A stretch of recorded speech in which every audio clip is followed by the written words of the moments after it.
there, bootstrappers. This is Ryan Nickel coming at you with another day in the life of a real estate investor, someone who bootstraps it. Basically what that means is I'm only willing to put out a little bit of money when it comes to getting my deals. I'm not going to spend thousands upon thousands of dollars on mailers and or hiring virtual assistants to go ahead and scrape leads for me off Craigslist, which I done that. I'm looking for the most economic way of getting a deal done.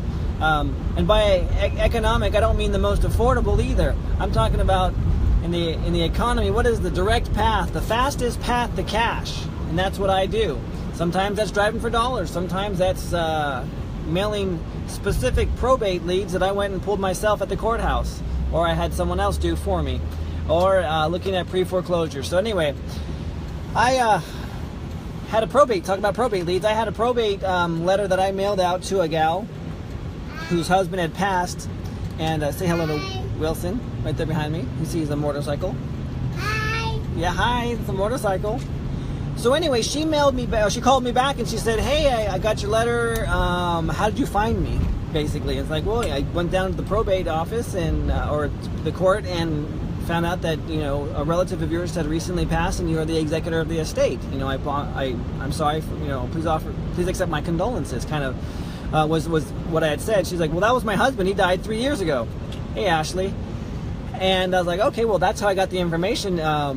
Is there a property that you're looking to sell? And she says, actually, I do have a piece of property. It's a commercial piece of property. It's a house on a good morning. All right, love that.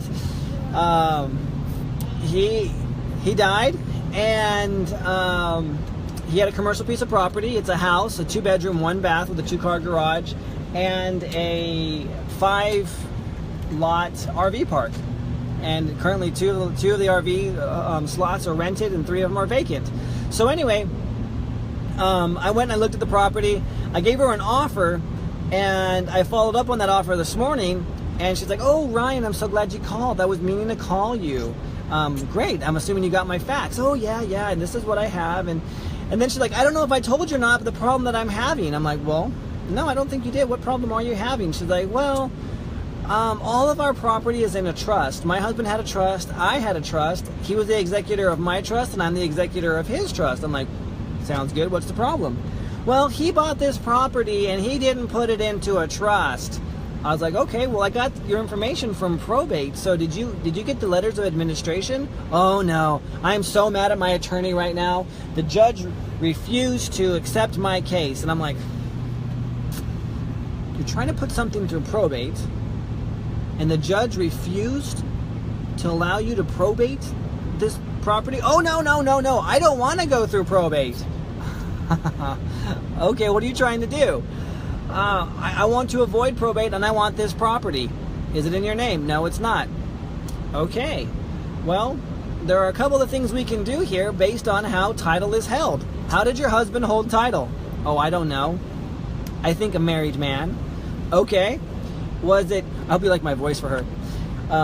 She's very matter of fact, by the way. So I asked her, I said, okay, do you know, was it married man, sole and separate? Or is it married man, just straight up married man? Or is it married man, tenants in common? Married man, joint tenancy? These are all different ways you can vest and hold title. You know, without knowing how he held title, it's very difficult for me to understand what the problem is and how to proceed. I am interested in this property, and I would like to purchase it from you. Well, I have someone else who's a close family friend who's been asking for this property for a very, very long time, and he offered me, as I meant, and she told me this before, she's like, he offered me a $200,000 for the property, which my offer was $211,000. It's not really worth much more than that. It's underperforming, needs to be fixed up. Yeah, thanks, Ashley. I'm glad I could, you know, add some kind of comic relief here.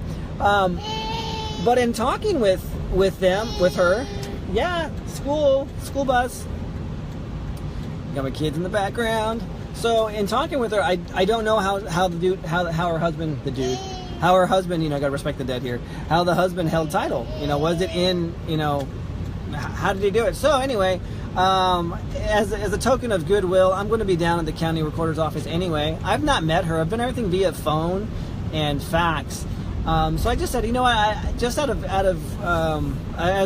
a courtesy to you, I don't mind. I'm going to be down there. I can look up and see how your property is vested, and I'm going to pull over right here because I'm going to go look at this house right now, and I just don't want to show up at that house prematurely and have someone like come out and say, hey, what's going on, and all that jazz. So I'm going to be down there, and she actually asked, she's like, well, do you mind if I come along and meet you and you can show me how it's held? I'm like, no, of course not. This is great. I would love to meet her. And, you know, and hopefully this act of goodwill would be able to get her, at least for me to find some more information, you know, leverage points. Again, I know this is a pain point. One of the things she said in the conversation to me is how sick she is. She's like, I am physically ill. This is making me so sick. I'm getting so frustrated and so upset with my attorney and the judge and everybody else. And I'm like, well, great, you know, like I don't know what the solution is because I don't know what the problem is. I have to see how title is held. But I mean, it could just be a very simple thing as filing an affidavit of death and getting transferred, you know, the title over to her completely. So again, I don't know how she's holding title or how title is held. So I'm gonna go down and check that out today. So it's interesting. You got to know about title. I took title for granted for the longest time. I didn't really bother to look at it and see, you know, how important it was or what could be done with it. Since then, I've learned a lot, and I'm still learning about title. Title is very, very important because if you don't have clear title, you don't have rights to sell the property.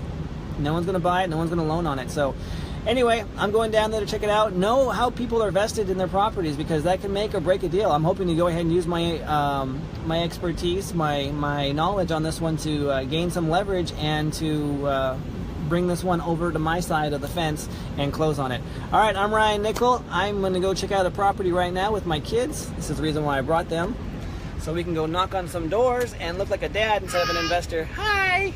Say bye, guys. Bye. All right. So, see you later. Just remember, you're one deal away from changing your entire financial future. I'm Ryan Nickel with Bootstrap Real Estate Investing, and I'm out.